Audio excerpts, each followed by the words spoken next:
Wokina, a dream, Mumfangere. If you say, Semigina, no cancer, Yenu Dinia, no my brain. No my brain. Nothing. Sabi, and we are not in Tafu Boy, who woman Dako, or my penny and your pen, or Musuban and your pen. Indeed, Mumayan Kai Muse, Obi o MPP Moa, or betting Ama MPP, and Ma Edi. There's a whole percentage of Corona, we can be Agyapong.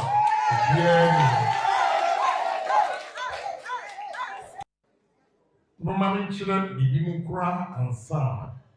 Abia me di ya ba party no hunti me de ache. But oba o tie se bibi no moka. So Kennedy Agyapong odidi MPP fo atem odidi ngo fo atem. Ya se party ba ko yewo. Enipa bi nko aye yonti. Mukura da wa na yachia. Mama children. Na senior video bi echo round say Kennedy Agyapong say MPP ye jimie. Meaning why I belong to MPP. One, it was said in 2015. 2015. Adentina meka semono 2015 na akufo-addo win election 2016. Adentina meka semono 2015 na akufo-addo win election no 2020. Adentina sa asem we die obi contest na okolusu a oso ka say MPP for Agyapong 2015 and ma ye lose election 2024. Office eya depa.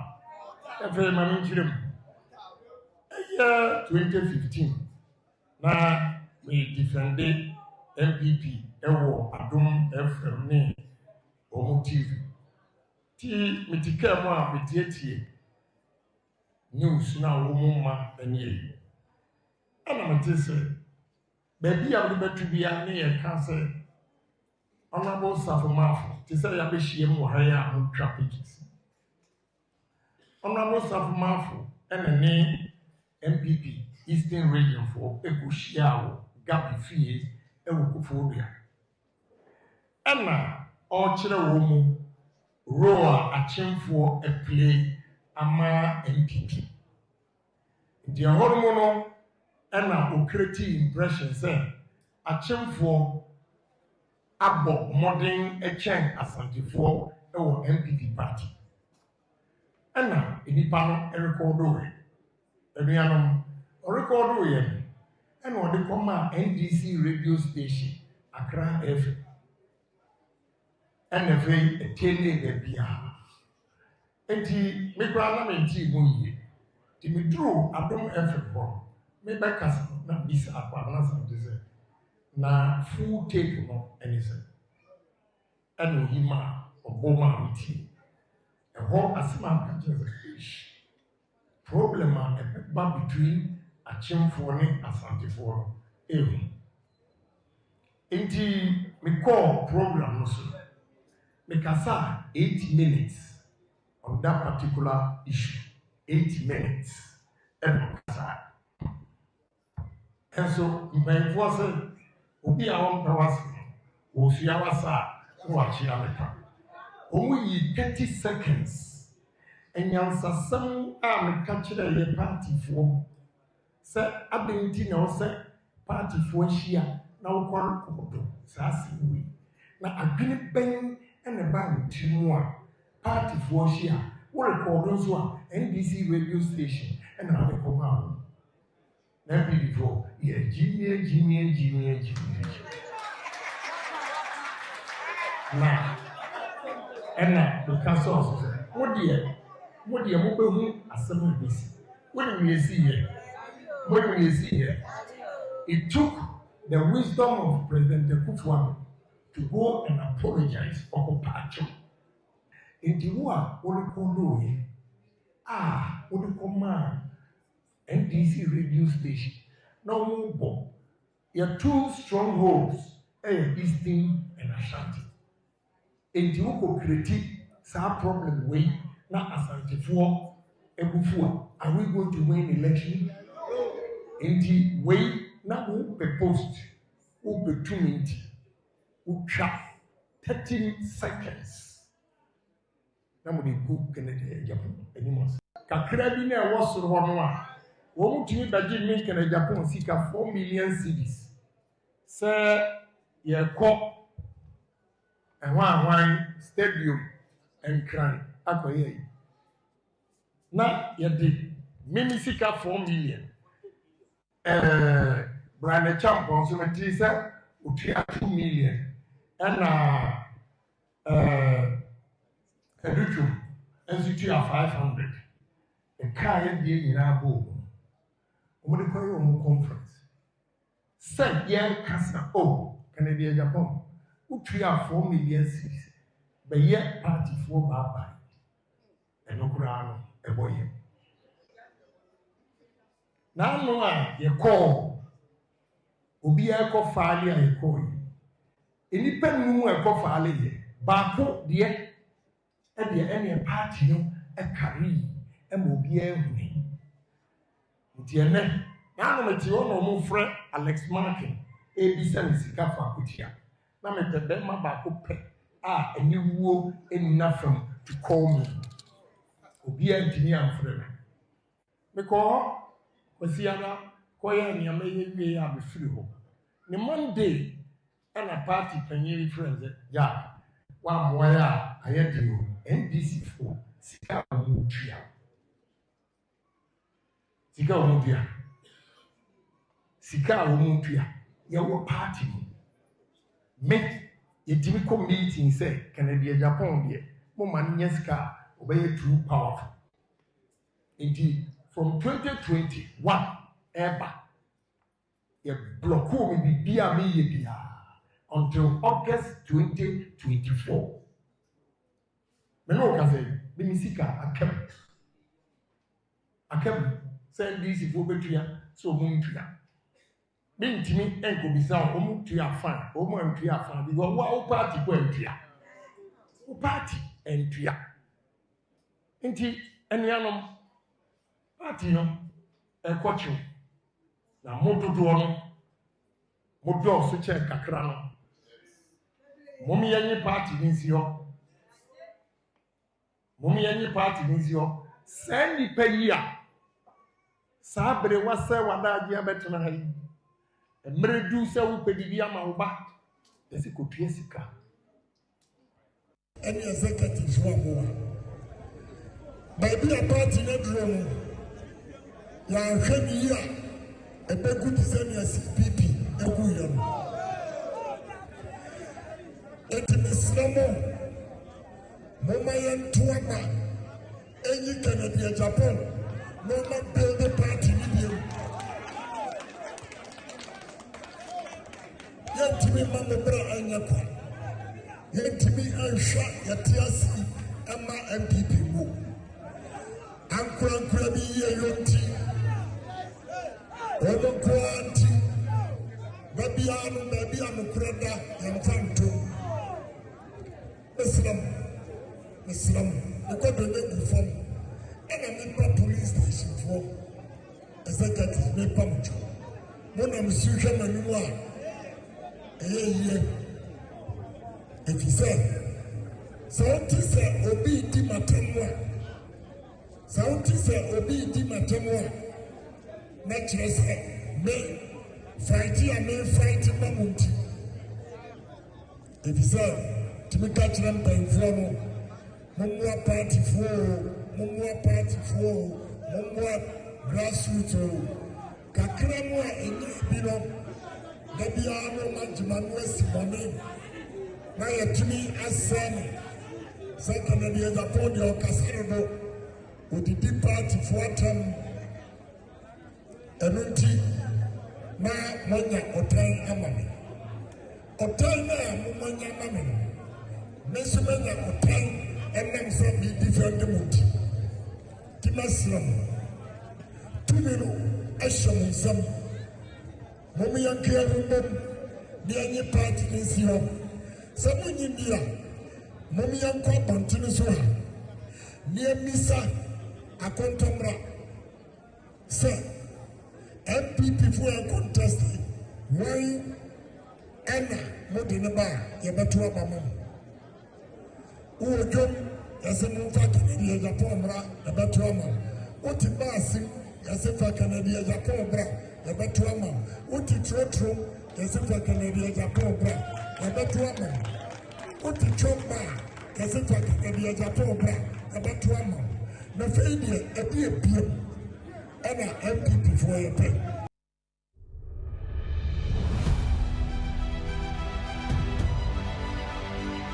The party as a second of one who said, coach, what they were doing will be a woman who make sure say you bring the party back to power.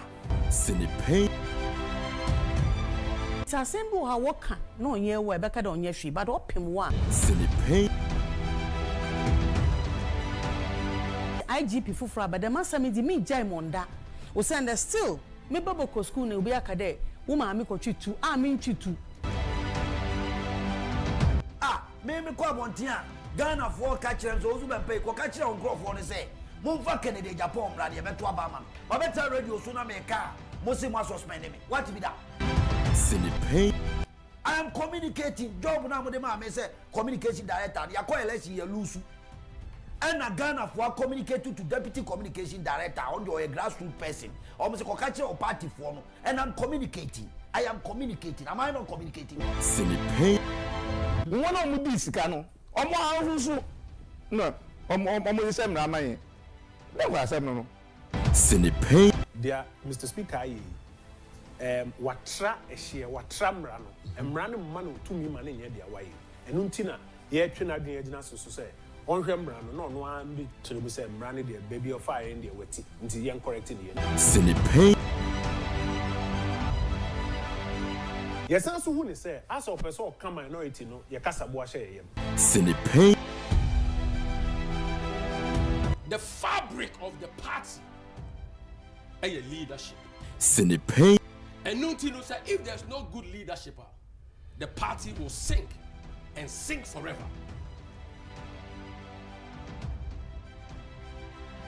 Otisruho and a mo yanya mope and a must move change bibi. But I did not move changing Munchray and Bonnie at the end. Munchray, as soon as I saw at the end of the Abba. Sinipe. Bessie pay at you say, you will be as I say in your bois near ye, now your parliamentary a Juma yeno. You created that conducive atmosphere near ye, ye bay. Sinipe. The first year God in Gaggisburg, the Moya and book. Brofua and no book and a business. If be English, you go chop. Sinipe.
afternoon. Raised to the power 50,000. Today happens to be Tuesday, 9th day of October 2024. And so ya da foforo Nyankopon e de adom yen. All the connected family indeed. Nyankopon adom yesan eti asetechema double jump je die mu afrisane. Baby a wo bia Nyankopon enhira se kan ho fri sabre ekosi se no nan ebebo na afa ye de dwumedie no aba awieye.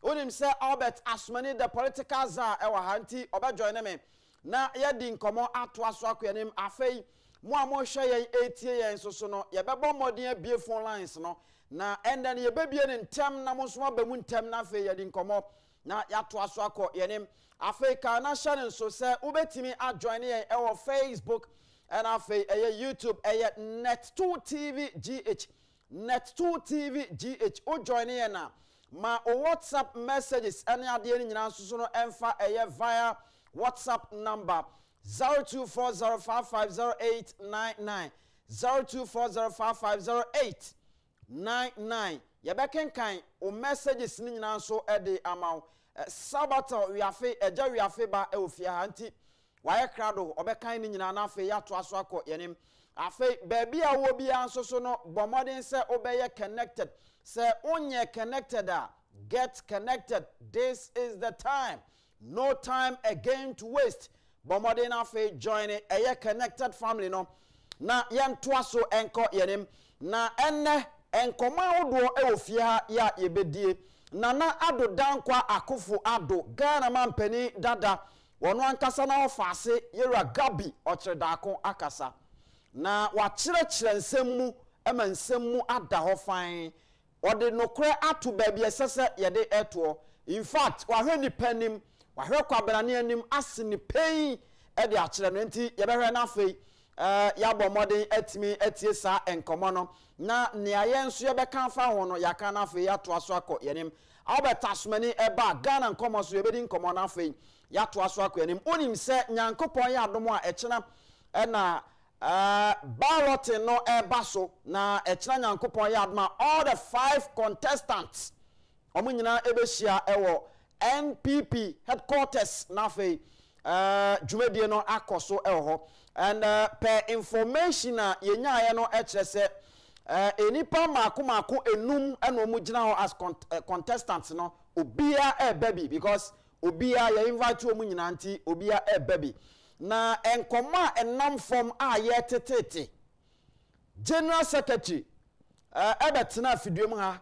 ka se wo a wentua sika ya ka kire osetua eye development fee no yes 4 million Ghana cedis no se wo ye contestant na wentua ye hu se wo no enya de a obetimi apesika you cannot mobilize funds for the party. Eti ya makwa ma won say party ni mbre ye be US nchen na ededa form e kire se engineer Kobina Agyapong ya yino Efrim ya disqualify no sa and ededa form na yeguso ya monitor situations no from afar eti said etie bia no Albert Asmani the political atnase a ye be hwe na afa yetimi edi ho enkomo wo a wo tie ya minim se okan ho ewo oman 107.1 FM so ewo nkrapompene mantemo Asante mantemo so eye ash 101.1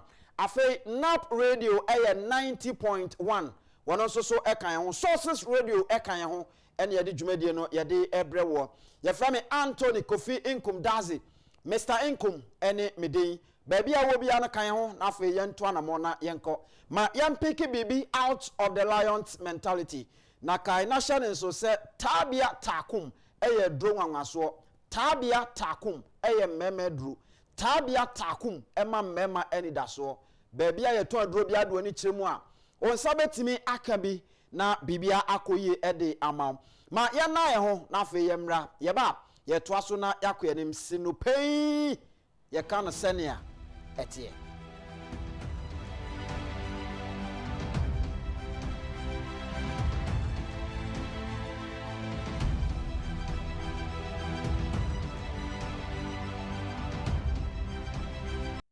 Osho said the greatest fear in the world is the opinion of others. And the moment you're unafraid of the crowd, you are no longer a sheep. You become a lion. A great roar arises in your heart, the roar of freedom. Sheep have no freedom. The sheep live with fear and uncertainty every day. A sheep never leads, a lion never follows. A lion is in complete control of his or her life. The lion does not accept scraps and does not get told what to do or where to go. The lion goes about his business fearlessly and with extreme competence. You will never lead a lion to the slaughterhouse. They will lead you. The lion is the king of the jungle. And it's not because the lion is the biggest. It's not because the lion is the fastest. It's not because the lion is blessed with any great advantage over other animals. It's the mentality of the lion that makes the lion the king of the jungle. What is the lion mentality? Fearless courage. Bravery is a key trait of the lion. The lion will never surrender. The lion will never lie down and die, not even if surrounded by 10 hyenas. The fight is never over until it's over. Maybe you're not surrounded by hyenas. Maybe you're just buried by bills.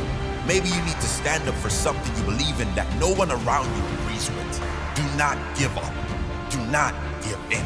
Be fearless in going after what you really want in your life. Maybe you've been at it for years and nothing has worked yet. Maybe you're tired of hunting your goals and seeing no rewards. Do not give up. You must keep fighting. You have no guarantee of success if you keep going, but you do have possibility. There is a chance. The only guarantee comes with quitting, and that is the guarantee of missing out on the life you really want. Keep fighting for the life you must have, regardless of the hyenas. No surrender. Sinupé, yakano sania etienwa dofwe. Sinupé, yakano sania etienwa. Sinupé, yakano sania etienwa enianume. Mon sinupé, yakano sania etienwa. She nukreka, eye dimpa nansumi yaweni. Na sinupé, sinupé. Yakano sania etienwa. Sinupé, endodo. Sinupé, enferro. Sinupé, yakano sania etienwa. Sinupé, misenkume. Sinupé, misansumeni. Mon sinupé, sabate. Yakano sania etienwa. On my FM. All right, welcome back. Ebrason say yede editorial ebrewo na makacho say in politics no ade ba ko na wo say ye ne so say wo politics mu no obia ewo ne interest na etoda esese utimi make sure say obi interest no emeka wo interest no. The interest of etimi eye yebotaye kese in doing politics no, we have to make sure say ye fa kwatro say we a delegate. This is the time. Mate say delegate for ahodo bi e kasa ebi ya wo mo se ehu bi abo mo ebinom eya wo mo se me MP se me nkwa ha na me former DC se me nkwa ha. Obi se menye sei, o se menye sei na me ni nyina no eya na mebusa me ho se ekọ akosi sei na wo awo ehwe me enne bo modern so betimi afre delegate ana so se wonim delegate bi a oni delegate no enkasa because enema ekoso ene se when New Patriotic Party Amanyoko no ebotaye ene se in 2028 abato no nko na wiye no na party no edi nkunima obesan aba back to power in 2029 na eno no betimi abaso a esese ehyaase efri baabi se eno no betimi abaso a it is not going to happen on a silver platter. Se eno no betimi abaso a esese eye me ena afa se udi nkomo na duru baabia na obusa asema obi aka ne se ye de MPP delegates no ana ye twen wo mo ubusa obi a se 2028 abato no ono ahwe a ebekosen na John Dramani Mahama ne NDC wo madwuma wo mo eye no susuan pa se ehye nkuna ne yehunu bibi anase etesen omasem o kan ne se NPP ni NDC no eya anase ehunu om so mu nyina akra no eye the same anam se da bi omunye the same ensonsunu ye wom na mom ebre no guso a ekonanimo no kwan bi aso we are going to witness the clear-cut difference between the New Patriotic Party and then the National Democratic Congress. NDC, yebenhu omu mienu no, wamu difference a ewom. Because NPP amanyoko nanado danko akufo-addo dianimu kachire say, look, yehunu say omanyi problem baako eye say, anytime obi reason any say, enipa wodo no eni sika, awofo no ni sika, ya wo mma betimi akọ school ni bi. Enti ye ba beboa ma Ghana for any free secondary education. Now ye nyina ye nim say way back 2008 ena nanado danko akufo-addo ehya asese oka ho asem. In fact, he was very, very, very consistent. I'm Ghana for tuaba edeman no. In fact, September 2017 September. Na Ghana ni bebia oko secondary school bia no oko ni free. Eti difference no eno no.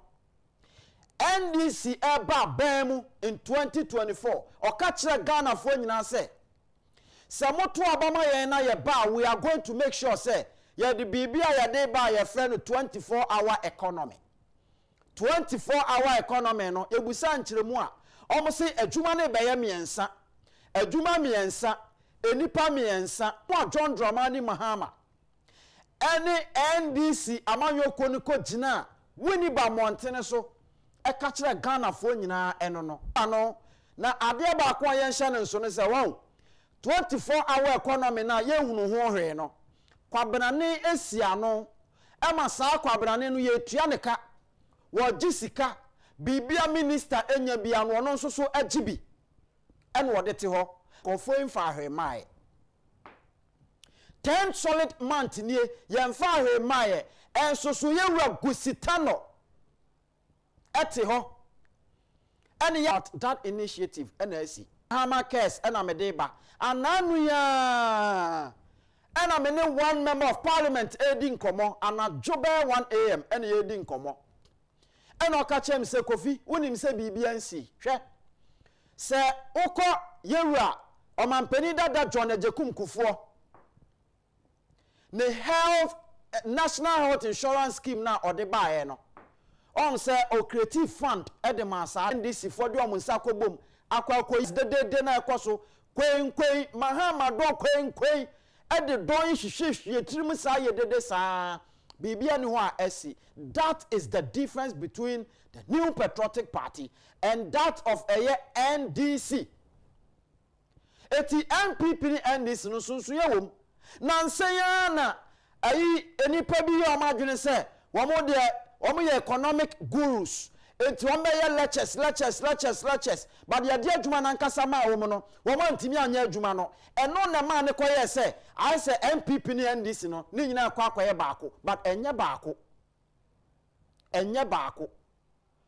enu nti sa wo ye delegate a amanfo nsabo amoka ene se wo mo hye New Patriotic Party delegate ni wo mo be ye na Dr. Owusu Bempa Prophet ababontin abeka kire MPP for say hwe me wone mo 2023 se nipa mo kwakoyi ne so mramedi manim as Frank Atuni no se nipa no Nyankopon hira eni ne so meyo mampani Nyankopon enkasa ye da me ye Nyankopon difo na me kama mo nyina mate ase se Penny amukoyi no in 2023 ede ne ba se wo be ye frankatuni no.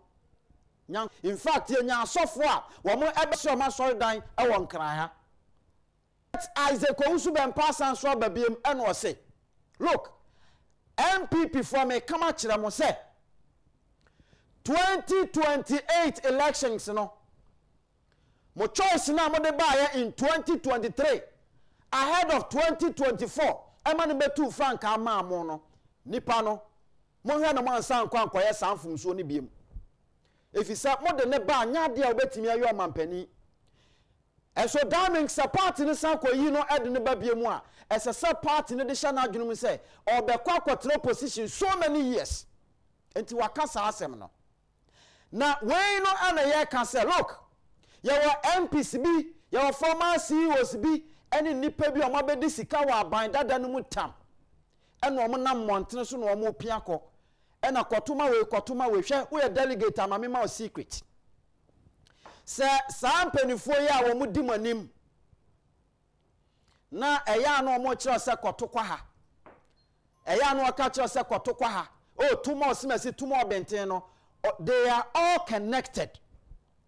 Omunina is supported Ken Ohene Agyapong. Omunina wamo support Ken Ohene Agyapong. May kind of credit actually say, member of parliament, party officials, executives, ne one more didi, Dr. Mamudu Baumia Chininano, Omunina ye survey. On him say Obia or constituency, Obia ye survey on a constituency. Now we're finding out to say it is Kennedy or Agyapong, and as a party, no the neighbor power at the neighbor 2028. Obetimi a secure power.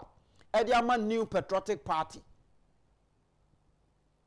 Eti omo nyina no adanko da bre eno omo ye edu anadwo a na omo frɛ na omo di nkomo ye wura se unimo se ya anya yi a na se ye de anim guase eba ene ade nti na ama ye nyina no eti time a na omo hyeda etu ade akire na omo nenam na omo ka nsɛm na omo boa fragadam eti se wan hwe ni yi a wo delegate no they will fool you. So one when a year would delegates no nsuom. Some of them are lobbying for positions here. Say you are Kennedy or Agyapong eba because omunyina nim second or Agyapong is going to win this presidential primaries. It is a delegate Makachra say a masika and da because Kennedy or Agyapong na some can say and then nusum da se Obama New Patriotic Party party delegate Debian watina say ama wakwa hu kire mu kosi se ye beye internal elections ansa na sankofo ye nya nidaso because afa na sika kese ebeba afa no mo ba beji sika omo beche fridge omo beche TV ba beche omo beche cheche sanyama we cheche Ken Agyapong na sem anka menjin di dase ebere so ne ye beto aba obi betimi aka akire se kotokwa ha enti ono ne botae ne nani so ade hunu ne se ye to aba ma no ma ne be di party no animu a he is going to make sure say we a party ba we a party delegate won so wo wadwuma wan kasa oye you are going to have your own business one kasa control business no if it is capital na we here they will provide the capital. Wa esese wunya aban adwuma nso no ye be mu anya adwuma ne bi said ye be ya ekine bi se Ken Agyapong esan contest bi mu a afa constituency bi obeko bia no obeduru ho no na delegate na nkasa toto aye ntoboa e ma chese bibia esese ye risika ye bia no omo ade aye etu ono ne de ane se wo kwakosa. This is the dream of Kennedy Agyapong. Say eno pese ohu NPP party no because Kennedy Agyapong edi ni sika ahye party ni mu. Kennedy Agyapong edi na hode ahye party ni mu. Kennedy Agyapong edi ne bre ahye party ni mu.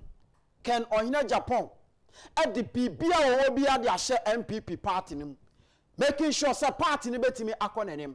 And that was the main reason why time a party no emba power dakra no na Kennedy Agyapong enya gidie ewo MPP party ni mu etimi de sika a emu odu e de support party no That is why all the time, every member of parliament within the New Patriotic Party, every constituency, Ghana habia, every MPP office, Ghana habia can on Japan to resources ne be dru babia. This is the man that we are talking about. And the Nunti and the MPP delegate can say this is the time to reward Ken Ohene Agyapong because the man indeed has fought a good fight for the New Patriotic Party.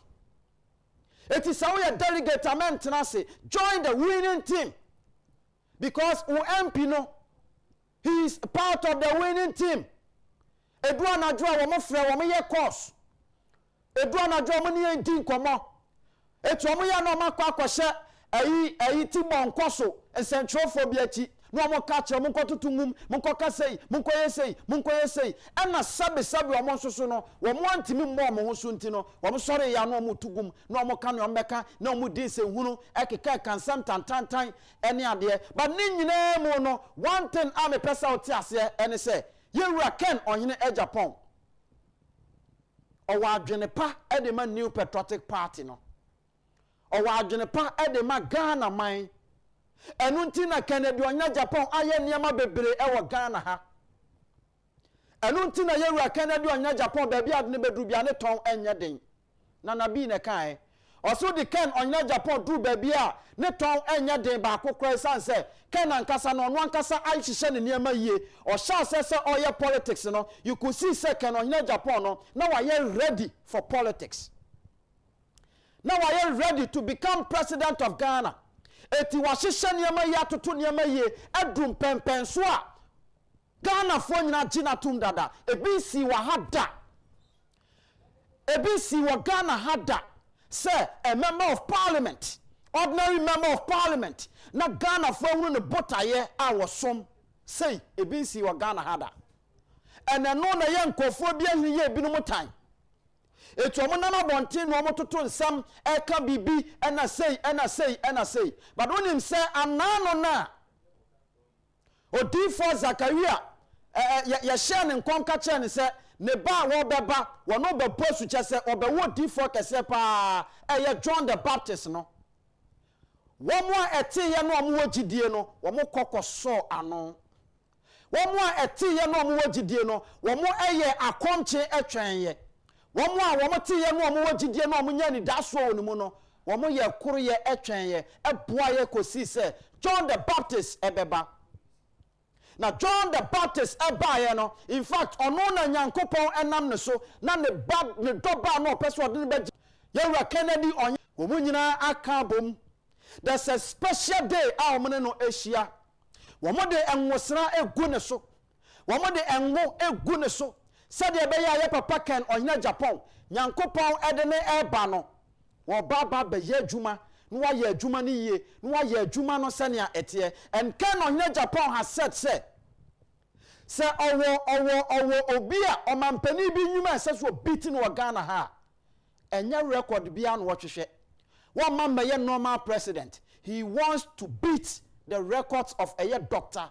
Kwame Nkrumah and no ni ade e na ni daso and no na catch the kind of president Ken Ohene Agyapong edebema Ghana for the kind of governance Ken Ohene Agyapong edebema Ghana for the kind of leadership Ken Ohene Agyapong edebema Ghana for se we ye MPP delegate men tenasima saade we emfa wo da se we ye MPP delegate etwa se wo de saade we ehwahwa ho na we ye ready now so get connected, in fact get connected without hesitation. Do not hesitate, get connected. Because there are some members of parliament, there are some former CEOs, I can tell you, sir, Omwankasano, politically, Wamabro, Chum, Twoman baby Omofa. It's a draw, they are connected. A good daytime, no Omudi Obiachi, Nanipa no Mudina Chinankasa craning himself, Yadnoka Yewini. On one Kasanim, because Yemi eno no so asa dibi aka ho ba ko so enya akwanja na wono so no ebetimi akọ ɛyɛ 4 years pɛ a owie 4 years na ontimi enko biem na me Dr. Mahmudu Bawumia say uma me akwanja na metimi akọ 8 years consistently na mom sama fa ma me nuanom nordness sama fa ma me nuanom tamalefo sama fa ma me nuanom amowo ayi ye friend say framantemfo sama fa ma me na mo de kokoma John Dramani Mahama 2028 elections na beba biem no Ghana for nyintum da so meto aba de aba be ma nord na biem this is my time monto emfa me Dr. Mahmudu Bawumia nankasa nim say eye Ken Ohene Agyapong and campaign Ken Ohene Agyapong's campaign is a national campaign obi be jina wa say me wa ideas ayedi bi adwuma to ma me na to ma me a me bi adwuma na den na wa ideas a wontimi nka nkyere me but Ken Ohene Agyapong is telling you ekwan ya me be fa so ma adwuma na ba na adwuma na be ba nankasa no enia obia. That is the difference. It's one more obi aye ne campaign but Ken Ohene Agyapong's campaign is a national campaign. Ya from it Mr. Nkum mame na me homra all the tasmani the politicals are aye crado ya de Ghana nkomo ebrew e wo sinipa adwumadie so sinupei ya kan senia etie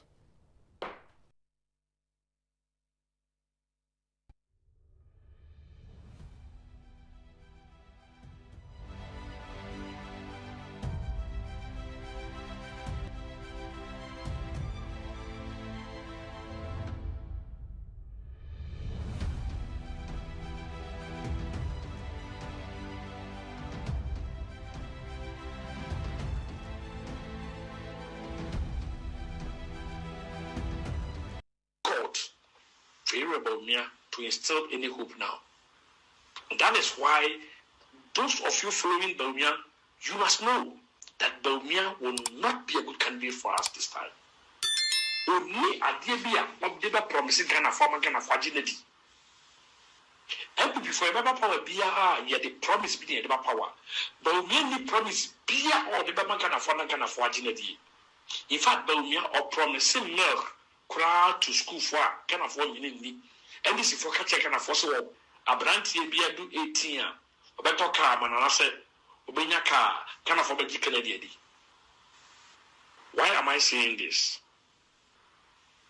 Because Bawumia did not deliver on most of his promises.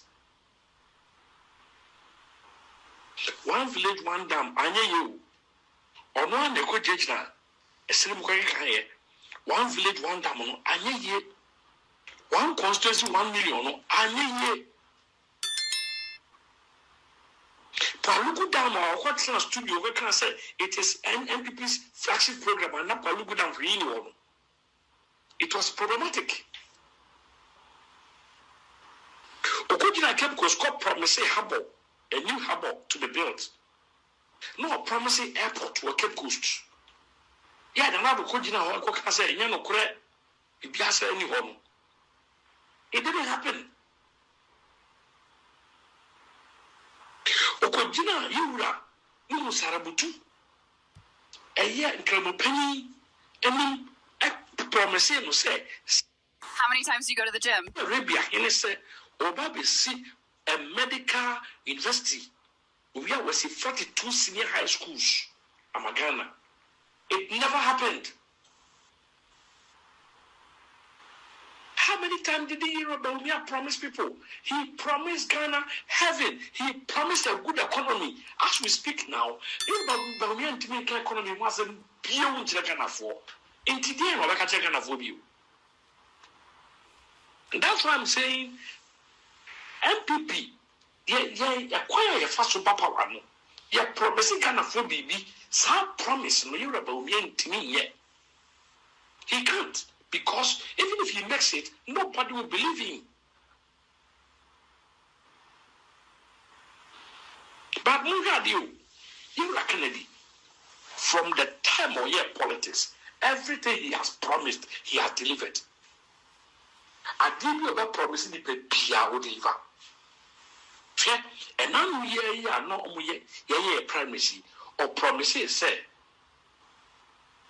And Pesua ɔno bɛto aba kɛseɛ de ama no ɔbɛyɛ factory de ama ɔmo mene wo kɛsɛ yi wakate short akɔtotɔ nsase bebree ɛwɔ voter region because they voted for him massively.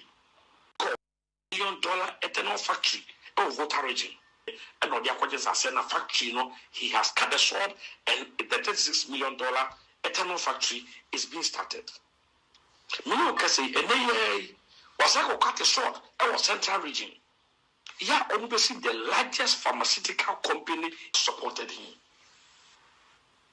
So anytime Bianwa Papa Oba make any promise Bian, he delivers on his promises.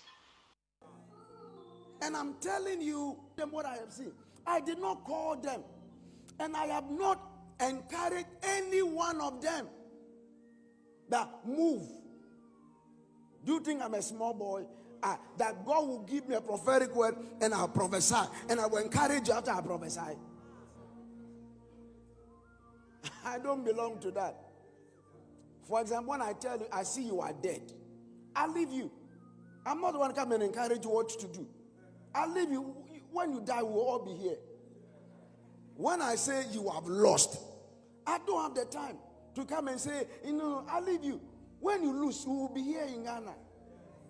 So they should not try to come and lie. I really wish I knew the name of the presenter, so he would know that if they came to him to say that I'm calling them privately, I don't have that time. Even NPP, NDC that is in power, you should ask them what I call them. You are not even in government too. And I'm calling, what do I want from you? When you were a minister, what am I looking for? That I should call you. That now you are not in government and I should waste my time and call you. I don't have that strength. I am not the kind of prophet who call people. I don't belong to that ministry. During election, no. Kasabia kaya anyemude. Ubambia yi dia anyemufe. Yesremo mumfanchaye. Miramase. Na afe yankeka ya hu emom yamfanchiche na yanye party ni NCO. President Kufuor bai or my free maternal care. Your man started school so no more modiani di President Kufuor. President Akufo-Addo so bai obehwe nkoda ne secondary school maaye. Nkoda ne awie school. Honorable Kencity yantoma no man nkoda no adwuma nye. Now our plastic factory, wafa Ghana nkoda 350. Omuye adwuma o to factory no ene nkoda 350. Omuye adwuma. Honorable Kencity obenya constituency bia enkobema adwuma aba ho. Factory bi ebesi ho. Said the beya nkoda ne benya adwuma aye. Sesi Honorable Kencity ono nko na adwuma na wabie no. Nensa entimi nso ye nyina ya so baso okuatumia obetumi abie ne nsem ama ye die bie ewom ye so yensa aka me enkofo bebre nimme nti bi wo ho a me sheda fa uba ya me pese mitie dia ekoso obi wo ho a sem ye oka onabo sem awabo ken asem no enso onwu no da wate enema a oye wati bibi a waya ma obi a onim obi ana wahu na dwuma bi e wo baabi Ghana fo abodin e kire yen nipa a yemfa no mra efise omahu se odwene Ghana fo ho omahu se odwene nipa ho mese yakoto abana so ya yemusa ye ho se nipa a yakoto abana yeton no Ghana fo a ombeto no ana during election no kasabia ye kaya anyemude tuban bia ye dia anyemufe yesremo mumfanchaye miramase na afe yankeka ye hu emom yamfanchiche na yanye party ni NCO President Kufuor bai or my free maternal care. Your man started school so no more modiani di President Kufuor. President Akufo-Addo so bai obehwe nkoda ne secondary school maaye. nkwadaa no awie school Honorable Kensa yɛntoma no na ɔma nkwadaa no adwuma nyɛ na ɔwɔ plastic factory a wafa Ghana nkwadaa 350 ɔmo yɛ adwuma wɔ ɔtɔ factory no ɛnɛ nkwadaa 350 ɔmo nyɛ ɔmo yɛ adwuma Honorable Kensa obenya constituency biara nkɔbɛma adwuma aba hɔ factory.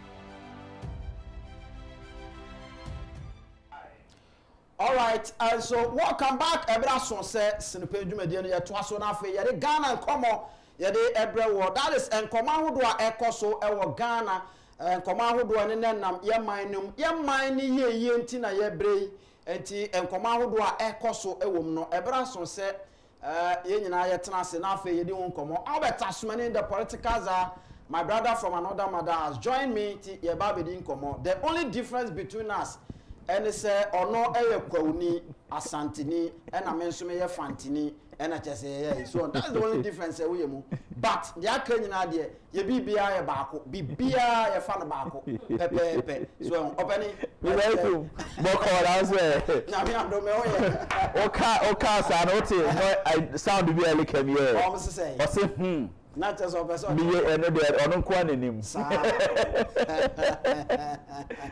na bo mi say oh na me adom me ho ye na so e na me adom boko ya bi ya bo me by force na nye but wa konka oh me konka ma me diso ese wi anya fufu bi na de kwenche no eno hia papa na pepper soup bi eno hia nti ye be ko base ai base o de o kan no aka bibia be fry eno ano no ye gidi be prescription na bi audio yi allegedly still I was say no no oh say also no no emu nsem ne de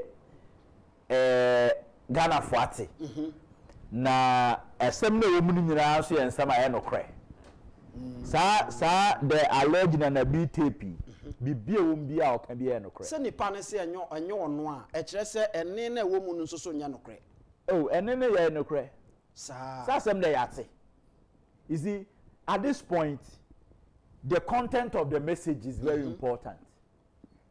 What I say? And some e was a message ni nyina me gini nyina edi. Me gini nyina edi. Wo gini nyina edi. Na say some wo mu no Mr. Nkum Bakokro report akeke bi afai. Trust ne we be say eba the northern 5 northern regions no more ka say omuyi Dr. Mahmoud Bami ane John Mahama si ho a one almost say John Mahama is senior osai trustworthy John Mahama His Excellency John Mahama yes our ye trustworthy more than Obi yes hey any na be alleged tape ka say Ghana for honorable Agyapong e promise ya omonim say obi deliver na obi promise dia omonjini dia. It goes to buttress me sure say Nana B voice and pa time na okasa no na he was speaking from Makokwe reports and them issues are now raising not just say o person we see the pain say your friend say Professor Aaron Makokwe report no Nana B our national organizer no are privy to that report oh na say na reporter nam the saying campaign as say quote there we see no money bi eso obi that no general bet na I want to know ka say report no ene we bu omo implement omo ye nyina na omo implement na be so ba kwotena o be say general secretary nkwa na be implementation obeka kire o say report na recommend this any say because of ABC eti ya fanya adwuma what I say eti ni nyina ka ho no omo de ye eti omo person omo hu ni de omo be mo hu na de ebe ni say ye no ba bia omo nka ho asem man nkofo ntina ka nkofo so ho asem no ye be ka ho no ye be ka ho boa party oh issues bi omo a eye confidential essence party no e de ye omo strategy ni saade no ye ntimi ntira hanka ho asem but send radio na make part reports na abo abronye din abo chema untumi din ni there ebeka what I say because any man ni ye jeja ya nka ho asem o ekofa oye ne di bre part no it once the report has mentioned those things na appoint say no ka ho na part ni lucy ne there ebeka ho asem unless there strictly for internal decision making say muye say ebe say muye say sa na ma no ye say ye hwa na ye ni because sa to me ni ensem ana ye ntimi fa meto abonten so emma ye opponent enye den emfa enti with that ye nka ho asem. And so all the strategical points are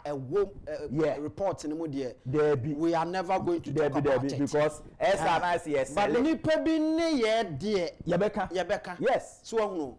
Senia na nabi edi na ni krotwa wesi a na hweneti ansa temu no edi adanse ye se Dr. Baumia woton na nye. Yes. Our can sem ni nyina de agu allegedly no. Just say adwuma. Yen so ye hunu sa pepe. Ohunu say 2024 no candidate de ko na ye obre na ye de beto wo mo so.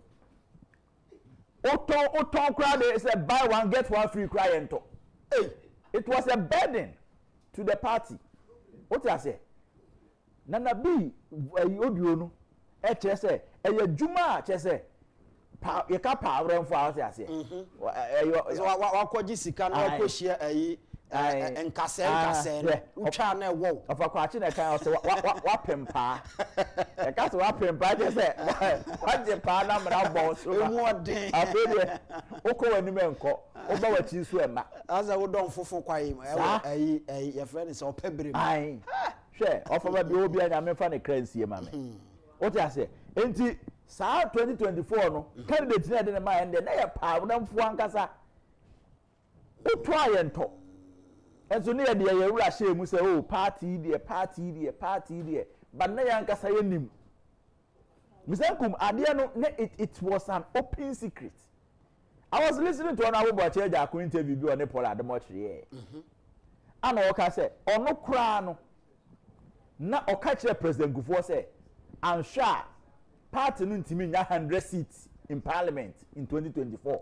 Not just o share ho nkom 3 months to election o say on President Gufo di ho nkom aka President Gufo kra ye atwa ahwe ko ye fi na konya so party ahwe say ye nya 100 seats saying at least ye 137 now say ye kwa ye nya 100 saying sana ye nya 90 mpo sana 90 mpo ye nya ene sabi abase proya ne ahye nkrofo bi na party a omo na mo de enyambrasem ede tumi ahye omo nsa edi mpanifo atem efere se omo ayeye nkofo sweat hu nti no ma bedi yie enti sa time no betimi aye de on person mo ye but one thing that you can trust the Ghanaian voter is that sebi untumi taking for granted na dwene woni tirim me say anybody who is living in Ghana today what dream say that kind of campaign and in 1992 and the Maggie Cube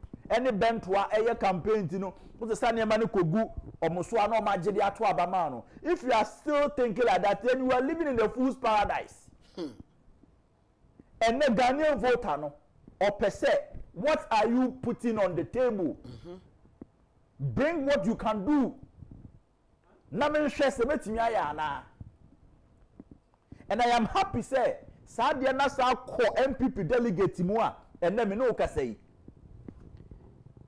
by 31st January 2026 no enkofo be say now MPP delegate udu sika brand no oje it doesn't guarantee so beto abama because yan for sika nkonkofa sebi nkoto ayi or the saying kwanko yare bi ametu fie emani panya ho adwuma wo ya unya ho mfaso scandal the bombeji but the truth is that now omaso nsu omaso answer omahu say going forward no mo fa party no nam ho na mo ye de mo pese mo ye into this time around Mr. Nkum it is a very good thing the issue na be erezi woni audio no mu no bi o mu bia no e ya de as MPP delegacy e beboa but Nana B allegedly se wamfa saa de we amfa mma bontene no de no create say esie party for as national organizer na nka enye kra yeah say won say waye party ni yi pa we bedu ba bi no na aye say yammo obi a chem so wo party no enti no unhu no krewom edru ba bi nkrofo say ye ko 2024 election ni ebo honorable Ken voice in Kwane boy me say obi betimi abo honorable Ken voice bi wa bontin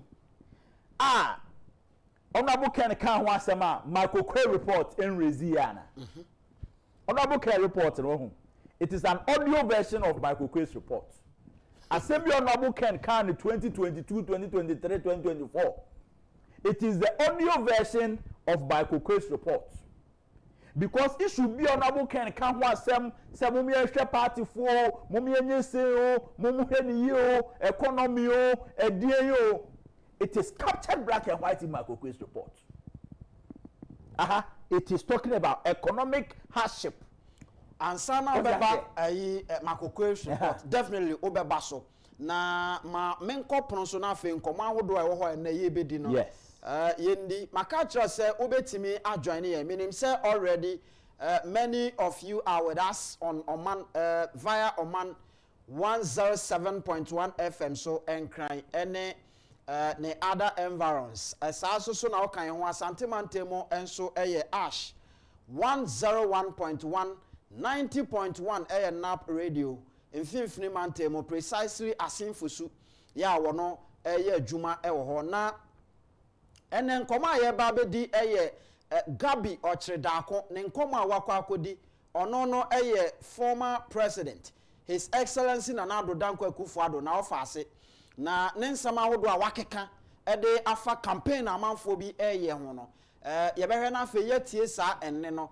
na ya bomode adi ho enkomo ene no so ma yenni kan enko Kwabere East abato mpeso aso na eho ena the incoming first lady yera Ken Agyapong ne ho kafo na yere ne twetwemutwo maame Christiana Agyapong eko gina ho ne delegate ko di nkomo eka ensem ede kire wo mo eni suade hunu a yera Ken Agyapong ekuta daye a waso no one ma Christi ene di ho nkomo enti wakopone hu bi ede ama delegate no ewo Kwabere East abato mpeso aso ma yentie nkomo ekoso ewo ho na yeba mene Albert Asumani the political czar ya shase na afei yetutu ne sre ene abasa yeba mene Albert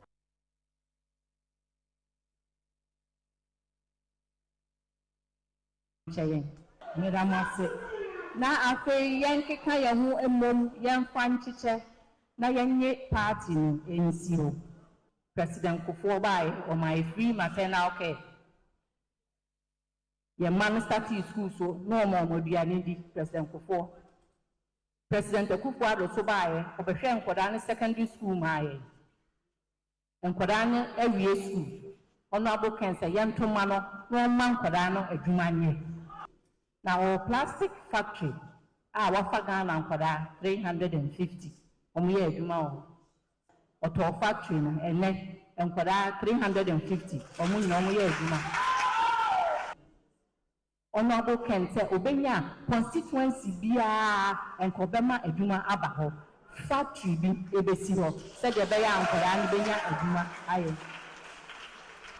So see Honorable Ken ono kwano Ejuma na wodi ege ne nsa entimi nso ye nyina ya so baso kwatumia obetumi abie ne nsem ama yedie bie ewom yeso yensa aka me enkofo bebe nimne nti bi wo ho a me sheda fa uba ya me pese mitie dia ekoso obi wo ho a sem ya oka onabo sem awabo ken asem no enso onwu no da wate enema a oye wate bibi a waya ma obi a onim obi ana wahu na dwuma bi ewo baabi Ghana for abodin yen nipa yemfa no mra if you say omo say odwene Ghana for ho omo say odwene nipa ho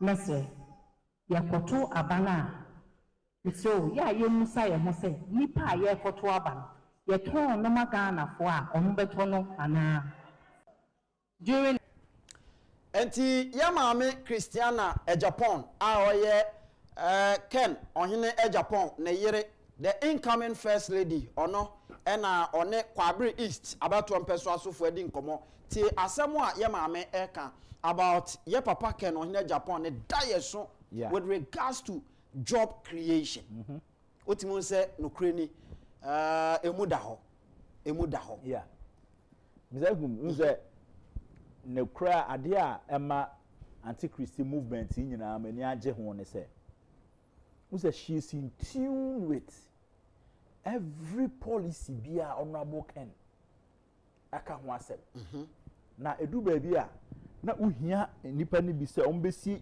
akyire na ensɛm honorable Ken ka no so no mpanifo se aboso ba ene ma japaye na ono so di aiden akwakoto so na the engagement no has been so well organized say baby obegina bia no Mr. Nkum enye ya no de bia yeto ayampia wo she so concentrated on enema honorable Ken say oba obede obeye na obi anim say honorable Ken top of his agenda eye adwuma and you see adwuma no ye ka say honorable Ken ka so bebi adwuma ni focus no nye Accra Kumasi Takra de fo nko awo esese etimi ko down said the beya said Mr. Nkum say what say mikrom Asante Achem South na so oti bogu oti bompata oti dwaso oti asankare oti pra river oti breku ba bia oti wasa constituency no mo no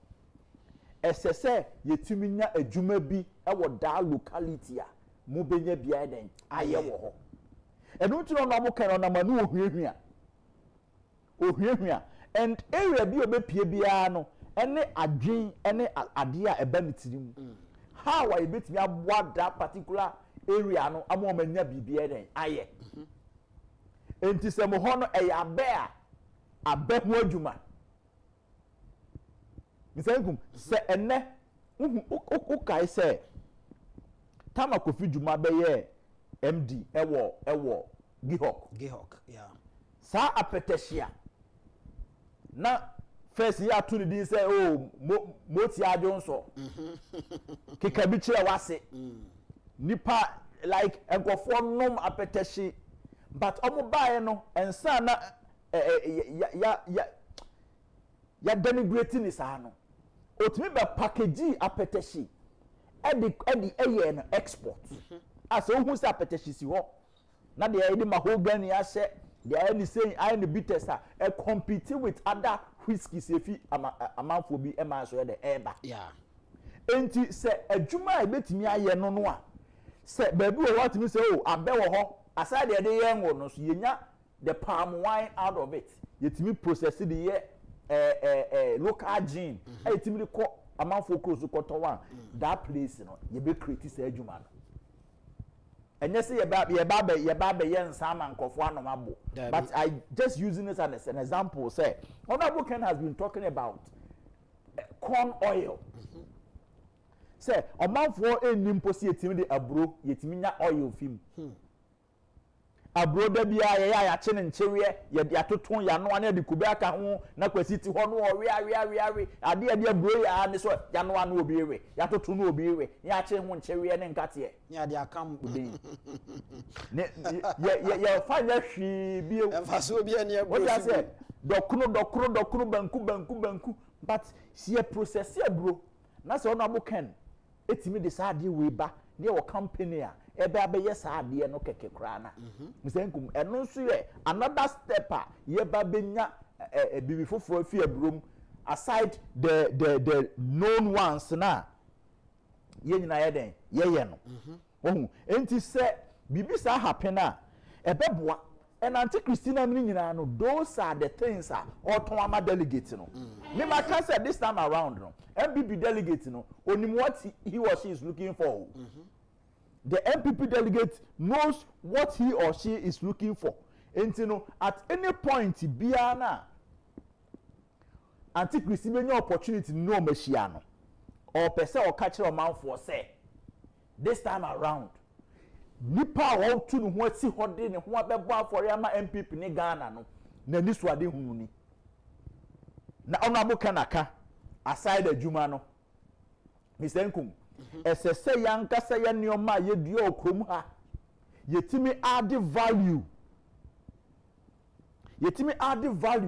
eka ho na emma enema ye ni nyina no yenya ho mfaso because entimi nkoba say ye ton or the saying ye cocoa ye ton ye cashew ye ton abe na ya sesa akogu amafo dwa so oti ase na ye haya Ivory Coast for e di cocoa ye cocoa butter no ma export abre na ye to yes yo cocoa cocoa farmer no kra nim say the cocoa ni ye de ye chocolate di me see one time me the former Greek minister called Western region na ye man kofo chocolate na cocoa farmer na ti chocolate na wa hwe ni no da che na ye no ye da che na ba no mnyo hwe manim o se mu cocoa na mo do na bi ni now we hope Mr. Nkum they don't even say the cocoa farmer has not even tasted chocolate before onim ni ayede ni cocoa no ado no cry because no the onima no say the ayi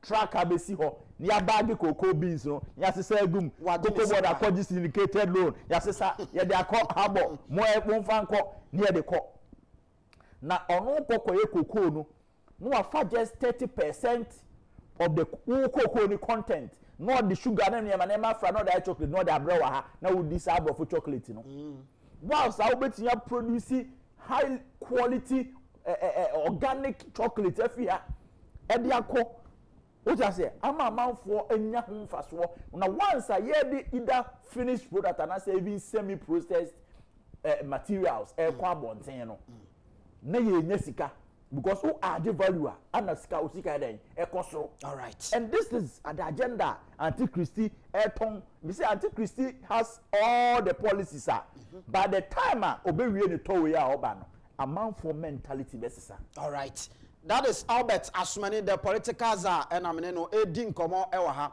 na wonim se abrantie baako o se oda hospital ye kasa sese oda hospital ya oda yade mpaso na he can never do without sinupay because when who say aha ena no kre free eba because no offer any former president his excellency Nana Addo Dankwa Akufo-Addo na o kire se ensema wodo bia enkofo keka ena Nana Addo ba wa anya hwe na enkofo di akire pachew se Nana Addo ba no bebo Ghana fo abronti wo mo pachew ye nto abanfa mo no mo mmra meye ne yie no na cheso o chese otia ohun ni opeso o kire especially number 2 wo bo number 2 na afi wo nam wo yese no ma ye ntie ne nkomo no ye ba ye gina so na afi ye di nkomo ne ato aso akwanim ewa.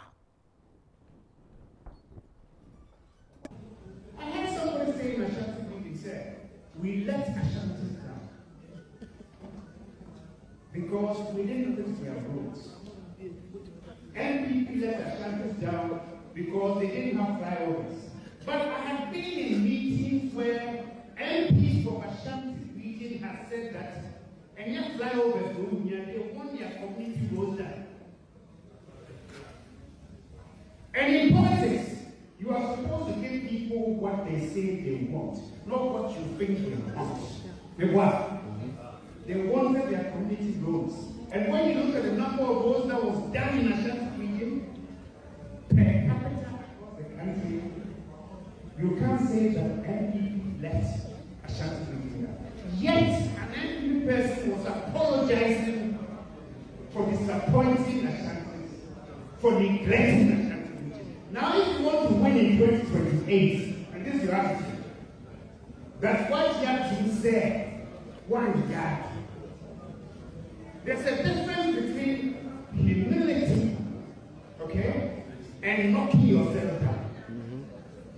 You can show humility, and let me put no say, hey, yeah, you expected more from us, and we are sorry that we couldn't deliver all that you asked. But politics is a competitive, comparative game. It is between you and I.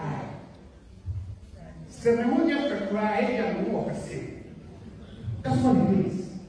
So if you accept the propaganda and you say, forget about even the propaganda, you accept, or you say, you did not do well. You did well under very difficult circumstances. But if you go on and looking at just the negatives, how then did you stand up and say, 2028 is our best chance? How is 2028 going to be your best chance? How do you go and convince the Ghanaians the friend is saying, oh, dear, I'm sorry. Oh dear, I failed you. But my main last is here. Then you have to wait your time, whatever that time is. You must be bolder in defending what you did. You must be humble in accepting where you fell short. Alright?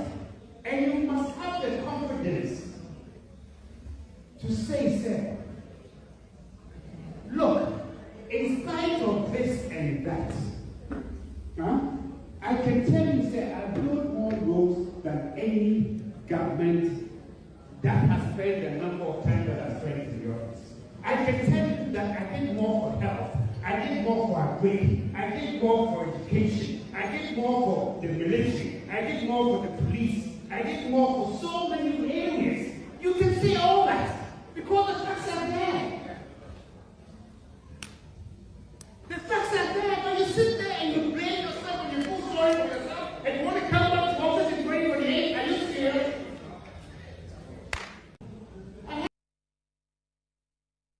Right, ma yenna mo ase na fe yensan embra back ensam no na Gabi Ochredakon aka ede ato wo no o se wo ya aban no na wo mbi aban na ekọ no na wo mbi na ade baako a eya ne se wo hwe Asante Mantemu a Asante Man eye MPP party no akoma in terms of abato enti obia ehwe ni mu se nka party no ba power obeye niema bebre e wa Asante Man and indeed Nanado Danko akufo-addo ba ben mu no according to Gabi Asare Ochredakon na sem wo kan se okwa Asante Man mu a in terms of roads Nanado Danko akufo-addo aban eye more roads e wa Asante Mantemu eti se wo hwe policefo ba bia ye mo etena wo hwe education infrastructures ene ade a Nanado Danko akufo-addo eye niema bebre pa echen aban bia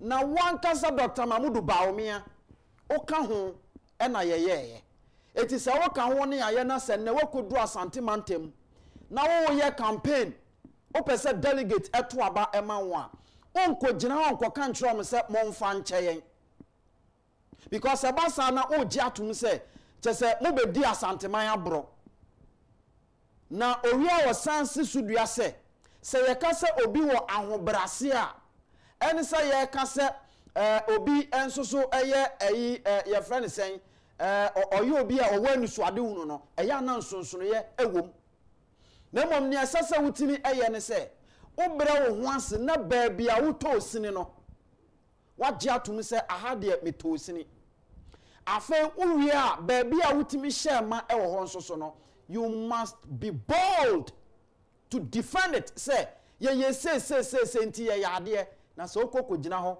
or in the name of me bre me ho ase enti momfa nkyɛn whereby ya wunim se waban ya na wo bɔ number 2 no ɛyɛ adwuma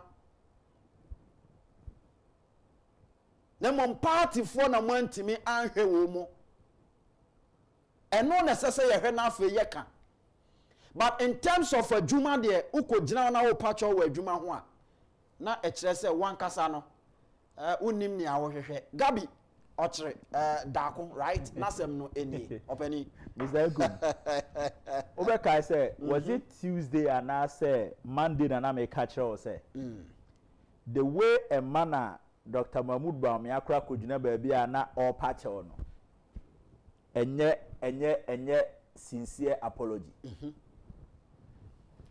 na if you care to know saade ni nyina ya no mu piepia na no koye saade no it is a na all can no the content of message no dey ban ana ono ankasa ne facial expression ana the people no more communicating. There's a complete no crowd poor mature no cry no who say this is coming from somebody who is not being sincere about the apology. What I say? Because right from day one, Dr. Mahmoud Baumia and Kase or anybody an apology. What I say? The only thing that he was engaging in from the thank you tone was or the saying accusations upon accusations. So na akufo-addo na so odin party for ka se enye resa for wanye party for so no mo mpayi oforiata o mo se yenye ye ka 3 days ya me akoto abakra no na akufo-addo koto petrol mu wan kan kire me entuti mi se sa na ma ni nyire duru ba bi rom hu se head the reality pa de se ngofo no yedi ngofo no be brabro especially in Ashanti region. No mo hwe de we a makukwe report nso ba na swamefo buafu can say for you to even neglect swami interchange in Ukraine say it's an insult to the whole region. After pro the be 2 minutes say o there say mo name nkrofo no bi na wa say mo fan metare me say ministers na anya adwuma ni ya I mean we a leader na se wo ne nkrofo nam na nkrofo mpo ye obi bone a what you say wo ne nkrofo nam na se nkrofo ye obi bone a why can't you even apologize on behalf of nkrofo na no nam una ye leader and followers na offend obi you can even outside accept the blame, apologize on their behalf and say oh minkofo eboni amode omaya otia mu nyina mesre me gina omanam mo fa nche ye nyina ba do so obi ayo boni a onu obi wasem a me fa metare mi o na me na mo ballot paper no so always self-centered. Dr. Mahmoud Bamia is always thinking about himself, how he will whitewash himself against any other person in the party. Ya nkofo boni no ma empower mo che o e no che so whitewash no say there be a chopa na opa na make say na chopa ni bia ni ho ya video ni bi na we you see a complete disconnect in asem na o kan no ankasa na facial expression in demeanor and nkofo no kwasa o meti o no so opo ma che no they don't omunyi ntum chopa no so omunyi ndi of eno na Gabi ka kire o say you see sometimes na nkofo o ka say ana hwe inipa or see Gabi say there's a difference between humility and wangasa no bringing yourself down. Yes.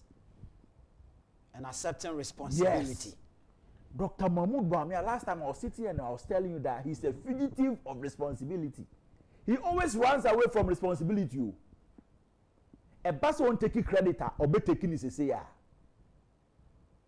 I'm sure obet na catch your class blaster qualification e Ghana card bi e man crofo no na nra na mo na ma obetimi ba Ghana no ko win e obetimi alenken sa na akwaje credit. Oh wow. But a bad responsibility I won't take it. That's why I was telling you say on the 8th of December yet aba less than 24 hours they close the polls yepon election 5 p.m. on 7th December. I think the next day 5 p.m. 8 December na 24 hours. About 9 a.m. 8 December na Dr. Mahmoud Bamia ejina the porch na podium sinanim na we say we concede defeat. Na electoral commission collate one region results in Pofamai. At that point he didn't think of what was happening in any constituency. He didn't care for any MP. All that's not what interest women say and Crawford can say ma conceding them and you know on our church and the so early concession. Nina didn't help the party. And then Gabi and Yan no begina Mike or Jamaica and also be can be. What I say? Gabi Ochedako, since when did he even realize politics no cry the nipa na ye? Or no Gabi, since when or realize he say ye the nipa na ye politics no? Obeka say MPs ni beka say omo pe omo inner roads na no mo omo pe interchange. Yesterday I was listening to one former MP for Suben Eugene Boachi entry. Yeah. O say dance na Gabi kan yin akran so boa. because if we are time when you catch them say we don't win election with roads. What I say? Enti sansem no mo kan nyina no sabe sima akoko report o catch us say party na nkasa no they lacked direction when they were going to the election. They didn't even know what they were omope. Then o ma dwen na ne say Ghana for beto abanamai without preparation. Yes. Enti ene Dr. Mamudu amia pache wa haga bi se men pache. Yes, so for yata say, we say. What I say? These are the same people who are trying to push the same person on us. One, the person was the chairman of the economic management team. But he wasn't having a say when it comes to economic issues. Oh, how? Yes. Mr. Nkum, one bigger economic decision that you take under Nana akufo-addo was the DDEP. What I say? The domestic debt exchange program. No? Now it was the biggest economic decision Ghana take here. And on the man, the former Chief Justice, Eko Piketty against the government. Are you telling me, said Dr. Bawumia was involved or he wasn't involved? Oh, he was involved. If he was involved, he would not stand there and say, "Oh, blame me." Nana akufo-addo say, "Eno kahone may lose election." At that time, what was his input? He should also let us know, say any decision of Famra. Now he's pushing everything on finance minister and the president. He want to move away from that domestic debt exchange program, no? Haircut. Or no, result. Young can't jump say any haircut. President Beka say any haircut. And so could do webi no, omo ye haircut. One can say a haircut too. Or say omo ye haircut. That means Nana akufo-addo na kofa apaso kafefe and I know the time for haircut. But I know they no nka ho. On the no jina. Yes. It will be a kind of yi na iboni a wan kasa ni tiri bi Nana akufo-addo a. So one can. Now kofa vice president senya. Wan kasa president no. Wo fi aban mu no wo no nyam wo. Na all of us thought say nanka no de nanka oye Nana akufo-addo ne darling boy. Anka boni mu papa mu obegyina mama adodi eno ne nyina na gabi mu ahesa akoani ogu omo ofani mu ase me say gabi dia wa sorry okasa nyina ye Nana akufo-addo factor ni ntia and gabi kasa take it or leave it akufo-addo na akasa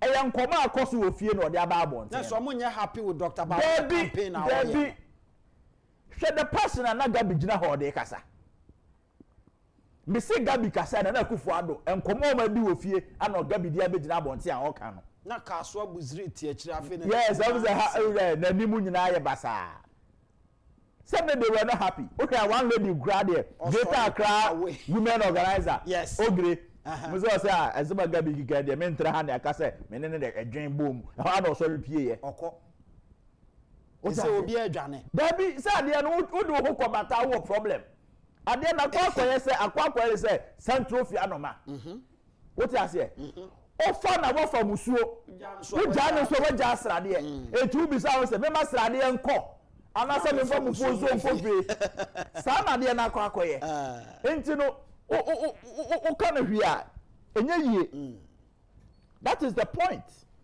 enti no bibia obeye no just make sure say wo ne delegates and as a party for and as a Ghana for no o can no create no mu Mr. Nkum honorable Ken no here Agyapong metene so a na ma sorry mi gira ho so no ma huri e de na asi because papa no ye obi a me say on tuntaso nto from nsa mfa ne tekrema emfa onim Ghana politics na say oti the ordinary Ghanaian na say oti the businessman na say uyo hiani a ote wase uyo sikani a ote wase enti bibi ehia say esese Ghana ni you see the Ghana first agenda ne say bibia esese nipa bi benefit wo mu no yenhwe Ghana for ansa ye de ani a kire ba bia ade bi ebeti aboa oman bi no yenhwe say aboa Ghana ansa ye de ani a hwe oman bia so enti say wo ye obi bia have that nationalistic way view no na efa sa sense of patriotism ni show mu na onye selfish against at the expense of Ghana because some of them are say at the point I no say high office I no take a decision no na omo enye Ghana for no analysis ni ye enhwe nka say dey na Ghana for angasa ese se ye ma omo everything was about them me o ka che omo ntie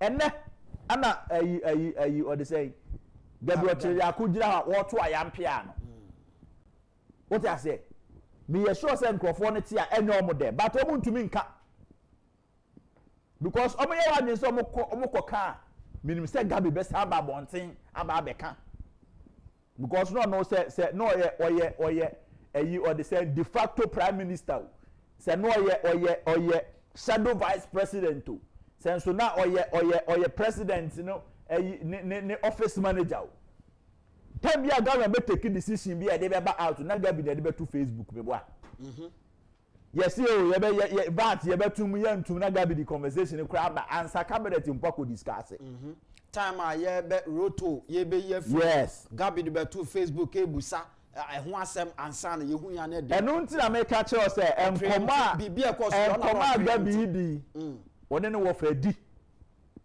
o sinipe woni na di na no wo fa there from that day one I started thank you to no ana ne wo fa ni Gabi mu nyina mo bo anyo obi ba JK ni wo transit because obi ntimi nturu nkwohwe nkwana nturu nkwohwe wuo because say be dey akudi fata na kono nya kwankwa anu ase so obi nim Dr. Baumia din wo Ghana ha na akufo-addo so entimi nturu nkwohwe nkwa na otunu akwohwe wuo into the fact that waboa me no na se niam bi ankoyie na ebe ha me a mentweme ho firi ho o twe ho afi ho say Mr. Nkum we are vice president you are not different from the president when it comes to achievement and failures so you couldn't even twe ho fi ho ade ne be ha me no me ebe ha o saying time you take decision now what you are now we enjoy all the goodies as vice president you know? Didn't you know say it came with other issues ana so we enjoy our government mu failures people as well accept that is a hallmark of a good leader. Nobody is saying say everything has to be rosy throughout. Government be on the strength or the shortfalls or an achievement. Once you are sharing in the achievement and talking about drones, talking about Ghana card, talking about communities, you know. About failures in this one, I saw the say failures in so na me ka ho. But initially na no dey nani akire na na akufo-addo so na ka say na ye we na ye ka say onye resafo wanye. Now said the bus stops at the end of the president. If the bus stops with you, Mr. Nkum, who are we the number 2? And one thing Ghana for one to about my people know, Mr. Nkum, the truth of the matter is that according to my Coco's report, you know, according to the 2024 election, you know, now there was serious economic hardship in Ghana. And people didn't see Nana Akufo-Addo differently from Dr. Mahmoud Baumia. And as we speak now, the Ghanaian doesn't see Dr. Mahmoud Baumia as a separate person from the previous regime. And this previous regime, that is the truth. No no. To see the pain, sir, Sabre, dear. Me say, can no Agyapong pen a Ghana for Ghana, Nianjin, who the previous government, you know, say will play role as vice president, you know. What's on the NECO 2028? You are just throwing the thing in the face of the people. Say, as someone more kind of crying, said the Reverend Prophet also been a kind. That is the point. Say, you are making that same mistake. Just a mistake. Some way, Obia, you can't want to ask you, Biano. I am going to say, Nipano, you're selfish. I buy you 8 years. Why Afuno? Say, why you near maybe Bakumi and Nubi and Kofoni Aden and Jehu? And yes, the face of Abano and the Aqua. Quickly, every right, smart thinking person will say, no. Obia would be minister. Obia or what close to government, i.e., presidency. Lie low. Yamfa the neutrals be a year some young people before, but Omono and play active role in governance. yɛn form nkɔne sankɔgye power ne mra ɛde na ahwehwɛ ɛnya power asa power enti na amanfo ɛtwe ɔmo ho free money ho enti power no ka kyerɛ nkɔfo sɛ mo fa power no mo nto it was a wrong obi a wɔno ane nkɔfo di nanim timi ka kyerɛ delegate sɛ wei mo yɛ obɔne enti ɔmo deɛ fo mo to nkyɛn na me deɛ ma anya ohwe kra ma mo fo mo bɔne no me bata me ho kra mo Honorable Agyapong will not speak like that. Honorable Agyapong will not speak like that. That's why I'm telling you, second, the Agyapong campaign, a national campaign. That is what I'm saying. Because in someone can you someone automatically a Ghana for you Mr. Nkum. And yet delegating Kwan in the target Ghana for you in the target. Honorable Ken as MPP person. Honorable Ken then as member of parliament. Anytime he opens his mouth to speak, he speaks the mind of the ordinary Ghanaian. That should tell you that the man was in tune with the conditions and ECOSO in 2024. No, he knew. Say, "Anyama way na akoso," and the party, as I see, taking decision. Now, yes, sasa your man. And there's no way. Ube to me, abe repackage adiana ni rejecting no. No paper expiry date no now the new one atare ho say oba beton am obi anto. So that was the idea MPP a year in 2024 and it was a mistake. And I am happy say Osofo Osubempa aba be sounded that caution na kire Ghana for say MPP nim na mistake a year the court 2024 no. Yes I say mistake we should forget about coming to party in better position over we should forget years. Because Ghana ni na ye say on to Abama and Mr. Nkum. The Ghanaian knows what he or she wants to. Because Albert share utie can on Japan campaign now we have baby or namwa. I said all the three year regions are or community no constituency bia obeko bia no. He was able to identify near ebetimi ama edi ejuma ede aba and he was telling them to their face say sadie we enya ne factory wa ha ebetimi aboamo na me wo de mame a ekwan say na me befa so ama naba and so utimi say Ghana fo nyina automatically omo gina bontenti asem obebu sa Ghana ni bia say Charlie John Mahama ubisa John Mahama amembo hunsunsu aso kra Ghana ne say MPP for ne ye now Mr. Nkum, the truth is that currently under John Dramani Mahama he's just a stopgap optional or has me say John Mahama ne 4 years he or the I say by mistake MPP 4 years ni bibi no Nyankopon just the neighbor say ome feel gap oma Ghana fo akoma mbra from kakra enya sa wan hwe anka de besi Ghana no Mr. Nkum na going post 2028 no ehona the real governance under Honorable Agyapong no his excellency in waiting ehona Ghana fo be hu say usuan suo na usuan san mu do nyepe difference we don say ba ku mu odu ana ba ku nsu mu oha and that is the kind of leadership baby Ghana edru sese ya no ye hwehwe o etu sha John Mahama oba benya holiday Ghana for pressure Antonio so because they don't expect much from him also no ne even the main year or the buy we be ka say ne flagship programmer no or dey by 24-hour economy up to now Ghana ni bi anka hwe yes one job 3 shifts. The Ghanaian doesn't even care if John Mahama is not able to deliver 24-hour economy. They don't. That be 2 or 4 years back. And Nkofo is disappointing. And they don't know is it John Mahama 2020-2024. He couldn't even garner more than 200,000 votes. So the vote no nya 2020 and one 100,000 pen. Yes. It's Ghana Nino and share anything much from John Mahama. He's high on his side. And you are seeing the Empire time that he said he will come and deliver on his promises. All right. That is Albert Asmani, the political Zabra so messages I would do Albert Kano.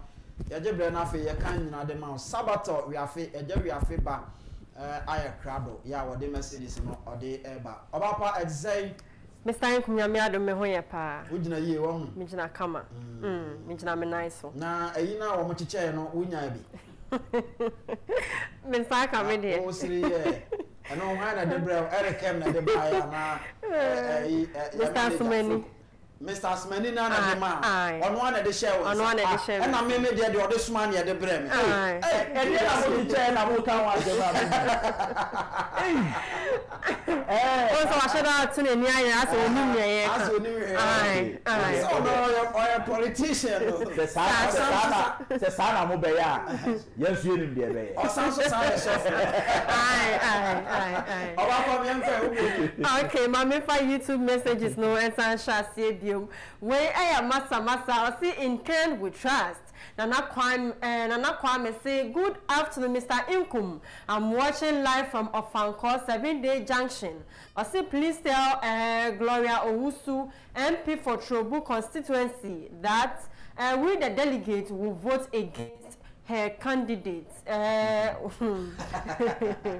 no, Mrs. Sambo no, we are connected. Anadu, we are connected. Uti sa MP ni pa. Uti say next time no, say go for selecting go for parliament. They have to be careful. On maybe Mr. Nkum. Hey, Uti say trouble for Omagasa no one who say Omokto Abama no. Samum. Oh. Onyade. Mama, first time MP. Obe 1 term. I am telling you, I don't care so you MP. So be me say I don't care so you MP. Obe ko 1 term. 1 term no MPP ni ba ko betu ni primaries. So na wasan ko ni akọji seat no back. Ba mo ankasa de dem fa ne nko. David you see we baburu ni more opportunity no wantimi ahwe so a. You need to perform. Ebi ni say ye dey party leadership ahye maburu nsa and the party man so de jemi. Ya maburu ni ma position ya maburu ye tawachi.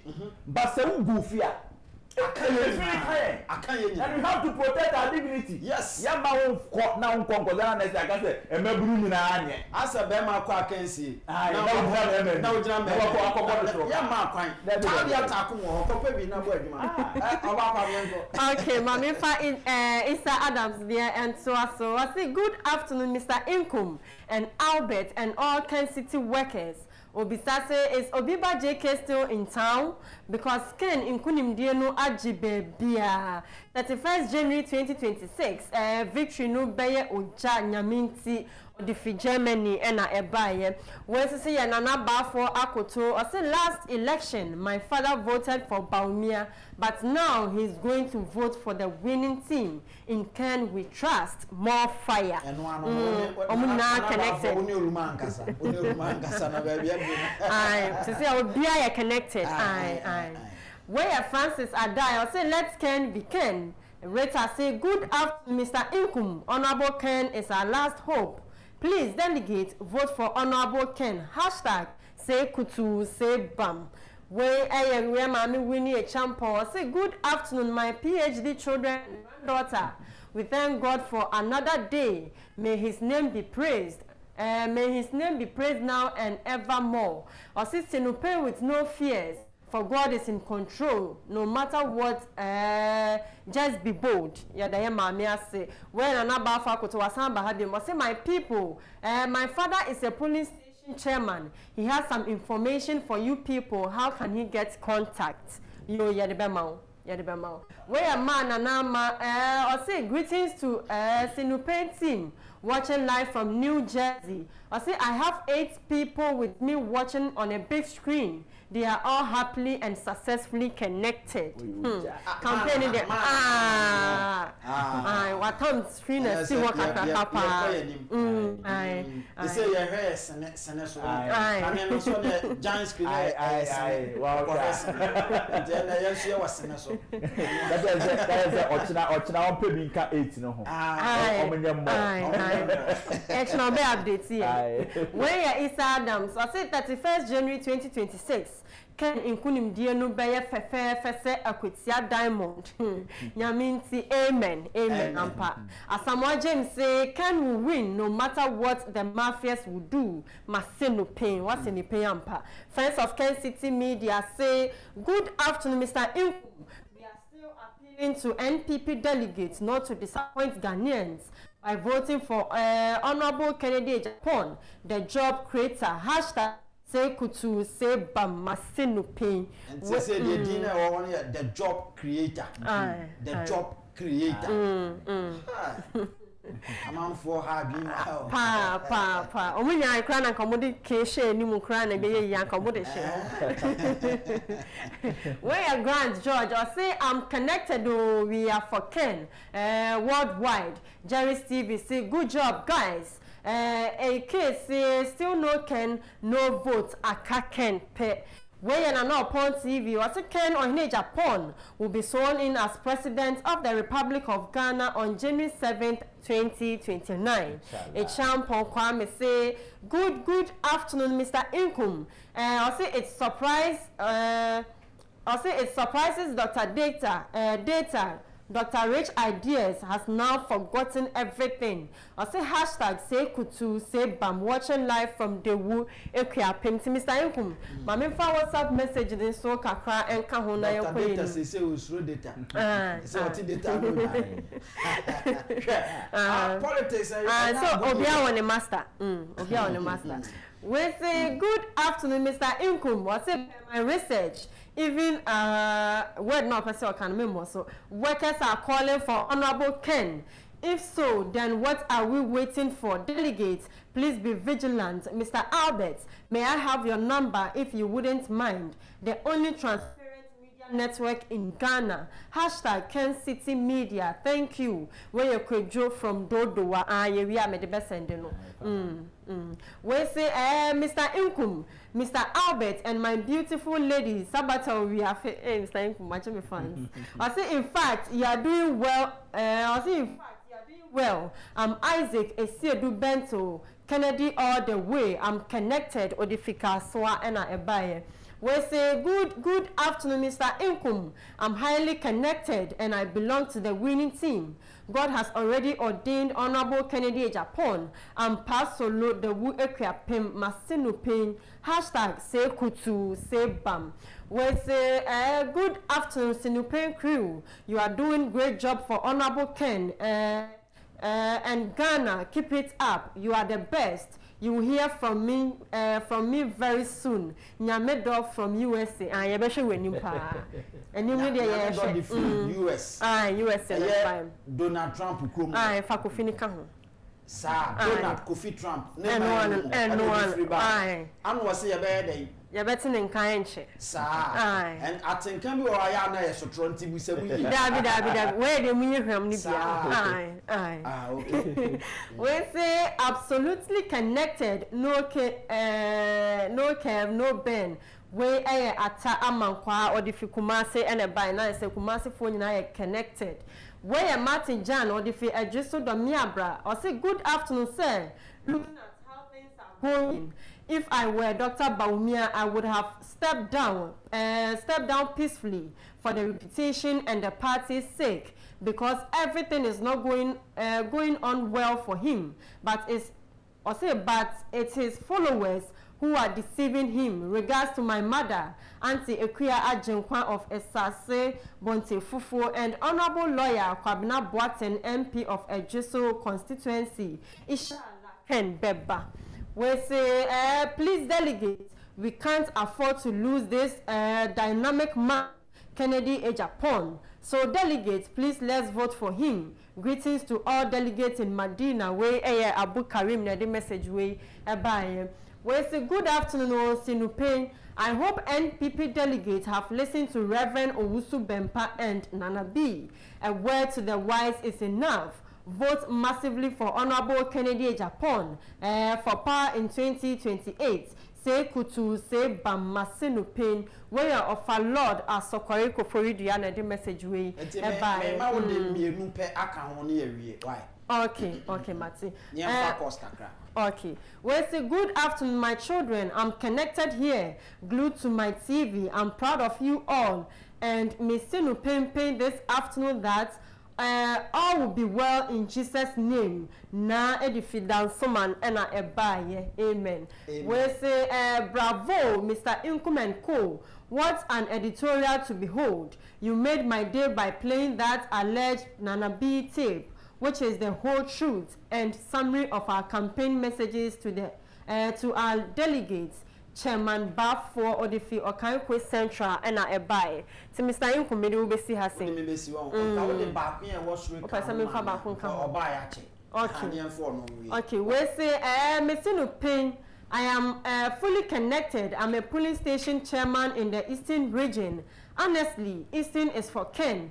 Honorable Ken and Dr. Brian, because they are seriously struggling for power for NPP in 2028, not a mere flag bearer. I say all the MPs who are campaigning against these two serious candidates, we know all of you in the Eastern. We will show you the exit after 31st January 2026 presidential primaries because you don't want power. Where your demands or if you're not rich and a buyer. All right. So, messages on. Yes. Na yenko yenim. Echana me aduma. Me the breaking news should be back. Okay. Enipa contestant be aye meeting. Omo pese omo ede omnade egu form. Okay. Echana yankopon ya aduma. Ye the sa breaking news no. Ye ba be ye ho adwuma e wa ha. Why? So yeah, Surubia. No credit. No credit. Juman, yeah, what's me? I know it's not hard time watching. I know. Obajata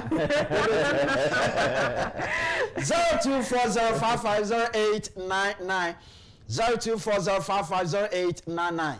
Hello, good afternoon. Memoir. Major so Sinopay. You can't say it, you know. Udini baby afro fini enti o. Ya frame kofi ni free adenta na eja kofi na de wa de animu. I message dia ba mesre. Minim di free say me na me ye wronga. MPP obi anya yi adenta constituency na CCM so ma shate. Obi from headquarters. Ofra wo se wanya message.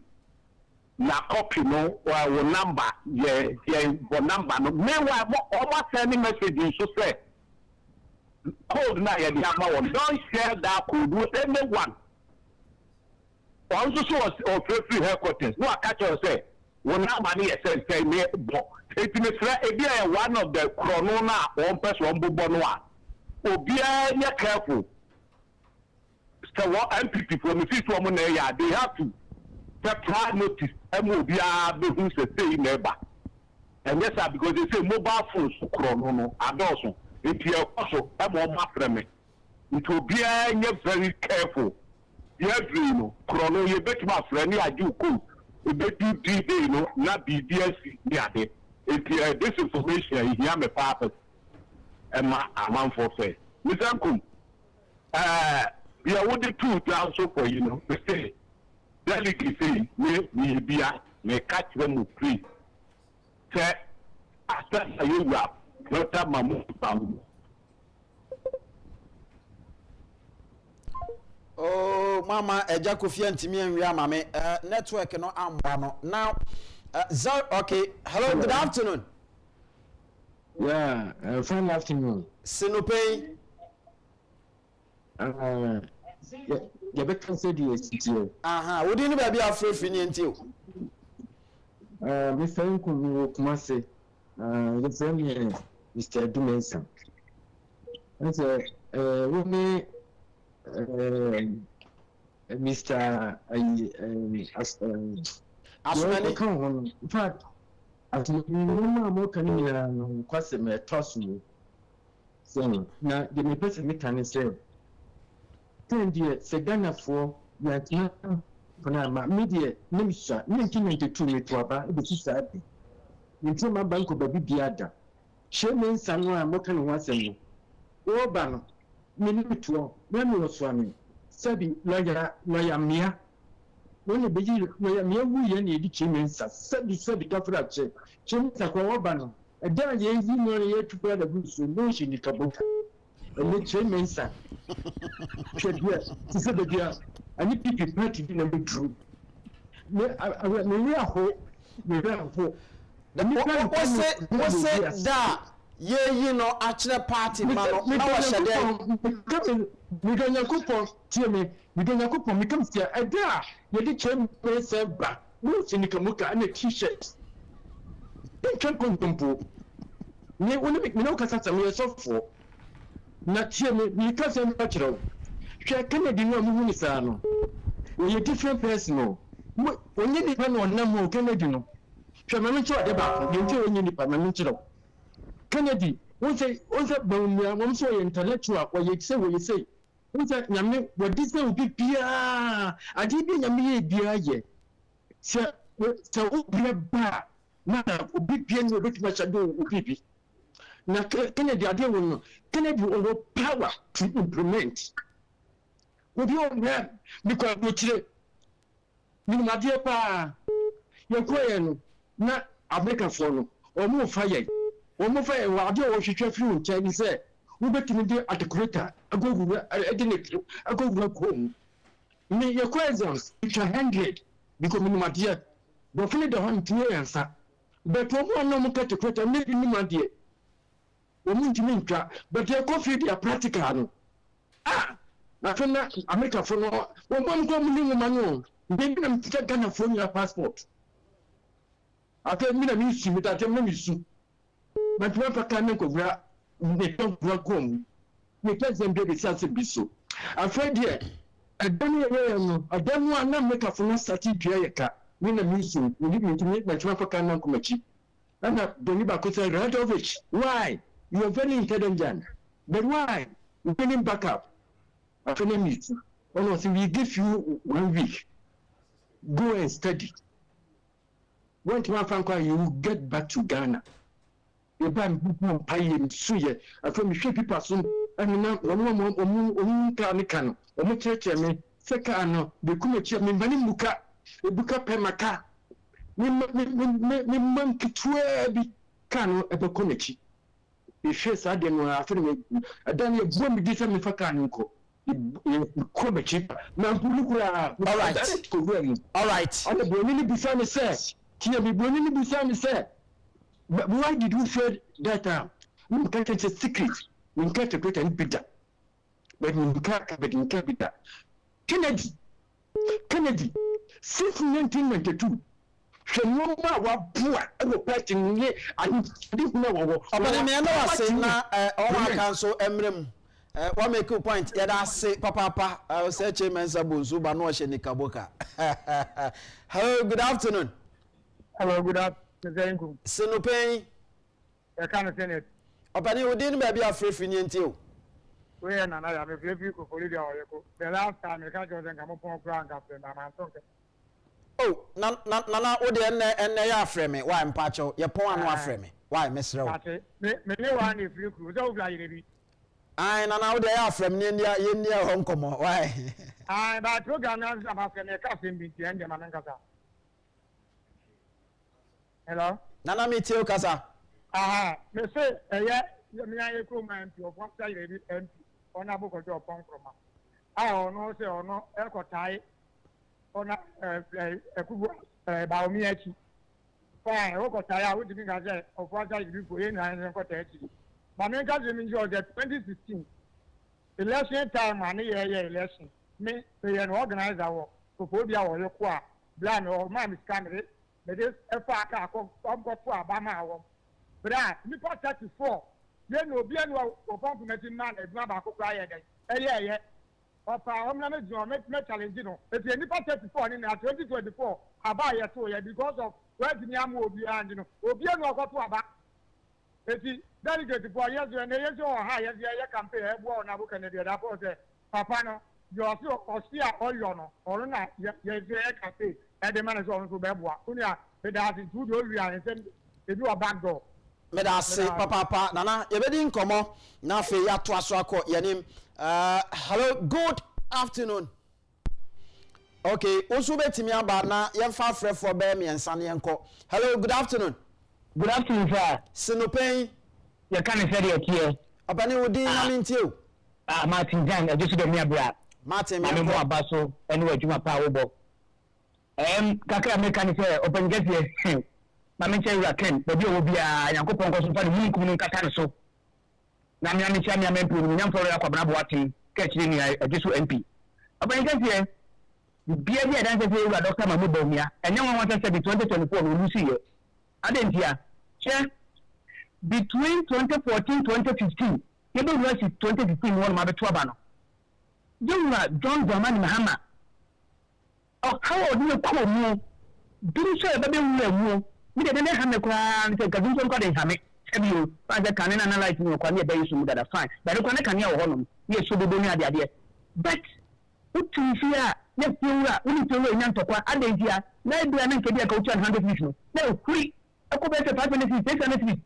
Kauntia, na urodie na abata mfo mu chi na ko so po mu chi mu che eni na kika mu nyina chi no you are a friend man painda da mahama iso ta be president o ta ye president say wa ma boncha na ka say Ghana for me so you one can be that na one name say bi aban ye ni ma do ye ntimi na bi bia ma no so Ghana for ni ko wie de na so no ayi bu che say bi de bi chi ye should ye Ghana na na bi ko bi ye you are ma press no ko bi ni ho na ko bi ni ho. And she and now the people do yet. It is a unique campaign message here because of the flag bearership race. I country. You are Dr. Mr. Adam Messiah, the real quick, Mr. Patrick Walker, and the movie. Come on, find change. There's a quality of mental job. And near my the education, a crown would in the rows, higher rows, and in the Mexican Nana. Hey, if you are Dr. Mahmoud Bomia Pakati and Carry, then let's say, campaign message dey ko any say all right open because me na wase men so me da se papa na fe me fa last caller na ye fa dwumade no emra wieye last caller no ba na fe na ye sorry na yakọ eno ano no hello good afternoon hello good afternoon Sinopay You can't say you keep it. opani wudi no ba bia free na entio You are done with Adepa free. Abeka. Oh, okay, Daniel, me and you. Yeah, kakra me oka. Papa we 2,000 or baby dia or see abia or your. No, the kid radio station. We should remember radio station. Yeah, a bishop, and about Kasa. Coach, you man in Kasa. There's also the Kasa. No, also to asaba ko bisa ko sinete nilia radio station and that way o tun se na ADV station and na me no ka say we see station na bi mo ko yan bi and bi afa and na bi access obi o man FM obi na tu and bi mu this is the maya you can want them and you can say abaye o tun se station into me one fact into the station or the Yaya no the just facing the same level. You can't just obey ya. What you do thing. You see me and the black. Me, and look at the company. You put me and the black. Or see, with the way you never know to pay your papa. One I know to go just after. Papa will be built clearly. You have to put me with James. I know the opportunity. The Bible is dead by your sister, Motra, from the European Union. Asma, you have become a tribute to 10 better for you to you. Not at the new, that will be a new. Medase, the Vintra. Medase, Papa, Danny, Eddie Free, a year, Abeka, and what day a buyer, Yadiasi. Ma membra Hopany, Samabako, Nianco. Yeah, and I made 2 MPP delegates in him.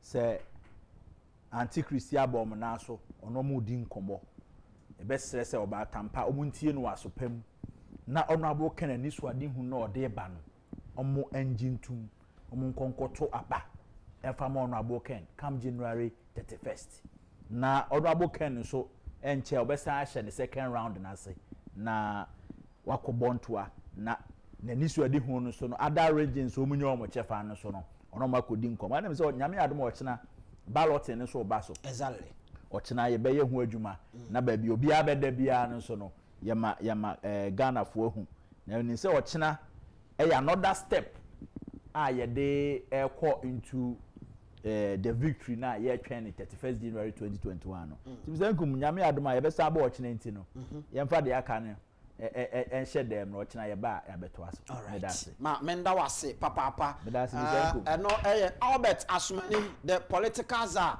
yɛfrɛ me Anthony Kofi Nkum Daze mu a mobaeɛ yɛda mo nyinaa se wantimi ama nso so afakyɛ ɛnyɛ bo apayo emrepem yenyina yebesen hia na afa ye di enkomo ye sorry so Oman FM ebo modern ato ne dwumedie so drive no ekoso afa nap ene Ash FM enso so dwumedie ahodo aka no eto aso e de afiro Neto TV enso so programs aka no enso eto aso akọ nanim ye frame Mr. Nkum yamfa seda kese no emfema tabia takum emmemme do nwanwaso ba bia ye to adro bia kwa oso petabia takum bibia beko ye e de ama sinu pain e kan senia etie we are out.